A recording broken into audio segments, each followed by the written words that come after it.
News service में आइए आपकी मुलाकात करवाते हैं देश की दिग्गज गैस डिस्ट्रीब्यूशन कंपनी से, जिसके नाम से आप एकदम जानते पहचानते हैं, महानगर गैस लिमिटेड MGL।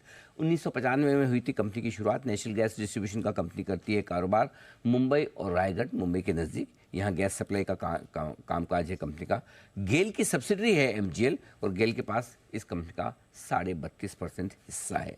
हम आपकी मुलाकात करवा रहे हैं कंपनी के मैनेजिंग डायरेक्टर आशु सिंघल साहब से। हाइड्रोकार्बन सेक्टर में सर का 31 साल से ज़्यादा का गहरा लंबा अनुभव है। NIT सिलचर से सर ने मैकेनिकल इंजीनियरिंग में ग्रेजुएशन की है, MBA भी किया है और दिसंबर 2022 से कंपनी की कमान MD के तौर पर आशु सिंघल साहब के पास है। सिंघल साहब, बहुत बहुत स्वागत है सर आपका, धन्यवाद हमें समय देने के लिए। शुरुआत हाल ही की खबर से करना चाहता हूँ। 5 तारीख को जो खबर आई थी, 5 मार्च को, कि कुछ गैस के दाम घटाए गए हैं, प्राइस कट लिया है MGL ने। अब इस प्राइस कट को लेकर थोड़ा कन्फ्यूजन है बाजार में। कुछ लोग कहते हैं कि भाई कि आपकी इनपुट कॉस्ट कम वगैरह हुई है, इस वजह से आपने दाम घटाए हैं। कुछ का ये मानना है कि नहीं, सरकार ने दाम घटाने को कहा गया है। जरा समझाएं सर, ये दाम घटाने की वजह क्या है? देखिए, हमने सबसे पहले दाम घटाए थे 5 तारीख को रात से, तो ₹2.5 कम किए थे। उसका मुख्य कारण वही था कि हमारी जो प्रोक्योरमेंट कॉस्ट है वो कम हुई है। LNG के प्राइसेस घटे हैं पिछले कुछ महीनों में, तो हमने सोचा कि उसका बेनिफिट कंज्यूमर के पास जाना चाहिए, इसीलिए दाम ₹2.5 कम किए थे। ठीक बात है। तो सिंघल साहब, ये बताएं कि ये चूंकि आपकी कॉस्ट कम हुई है, दाम घटाना बनता भी है, मार्जिन्स आप मेंटेन कर पाएंगे इसके बाद, या फिर मार्जिन्स में किसी तरह की कमी आएगी? जो ये इम्पैक्ट आएगा इस क्वार्टर में, अगर हम देखें तो 2-3 हफ्ते का ही आएगा, 3 ओके। हफ्ते का आएगा। तो इस साल बहुत ज्यादा अंतर नहीं पड़ेगा मार्जिन में इस दाम घटाने की वजह से। अगले साल पे हम लोग फिर से उसको रिव्यू करते हैं हर क्वार्टर में कि किस तरीके से हमारी प्रोक्योरमेंट कॉस्ट जा रही है और बाकी अल्टरनेट फ्यूल के क्या प्राइसेस हैं। जैसे पेट्रोल डीजल के भी ₹2 प्राइसेस घटे हैं, जी। तो उस आधार पे हमारी जो कम्पिटिटिवनेस है पेट्रोल और डीजल के आधार पे हमें बनानी पड़ती है। साथ साथ हम देखते हैं कि मार्जिन्स किस रेंज में है, तो उन दोनों को मिला करके हम निर्णय लेते हैं। तो उसके बारे में अभी कुछ अटकलें लगाना ठीक नहीं रहेगा। जैसी स्थिति होगी उस हिसाब से हम डिसाइड करेंगे इस बारे में। तो अगला कट, प्राइस कट कब आने की संभावना है? क्योंकि आपके 3 प्राइस कट अप्रैल 2023, अक्टूबर 2023 में आए थे और अभी हाल ही में मार्च 2024 में। तो क्या उम्मीद की जाए कि अगले 3-4 महीने तो कम से कम नहीं होगा? हाँ, कह सकते हैं, क्योंकि बार बार तो कट नहीं कर सकते। और देश में अगर हम बात करें तो हम लोग सबसे सस्ती CNG बेच रहे हैं, जो कि 73.5 रुपीस पर केजी की है, और हम लोग PNG भी सबसे सस्ती बेच रहे हैं लगभग।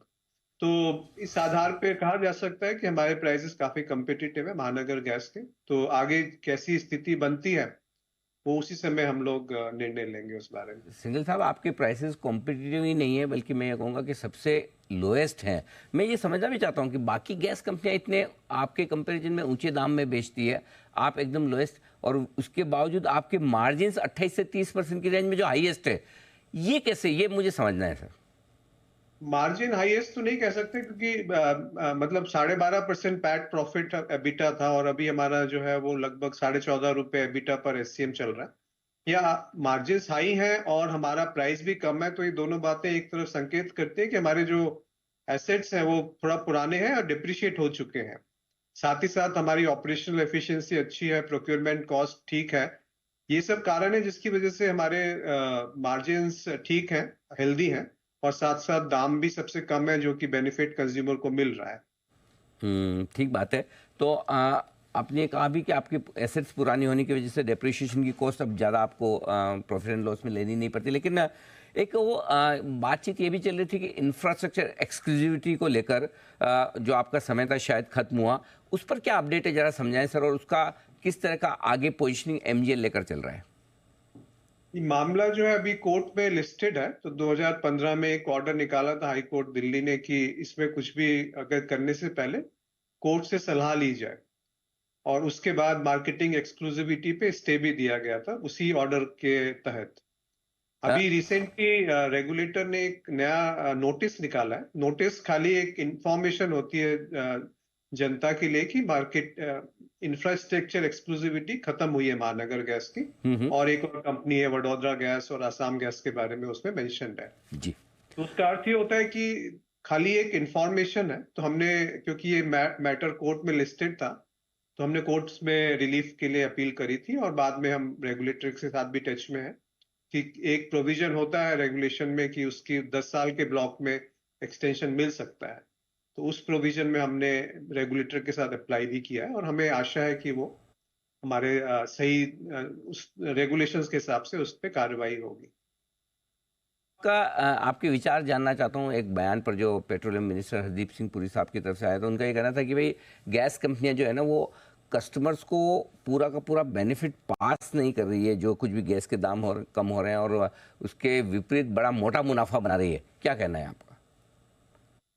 वो उनका पूरी इंडस्ट्री के बारे में वक्तव्य था, किसी एक पर्टिकुलर कंपनी के बारे में तो डेफिनेटली उन्होंने नहीं कहा था। पर अगर हम महानगर की बात करें तो जैसे अभी बात हुई कि सबसे सस्ते प्राइस में हम लोग गैस बेच रहे हैं।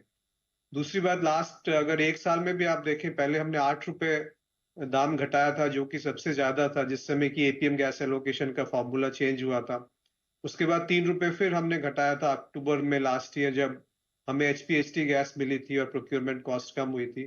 फिर 2.5 रुपए अभी घटाया है, जबकि थोड़ा प्रोक्योरमेंट कॉस्ट एलएनजी की भी कम हुई है।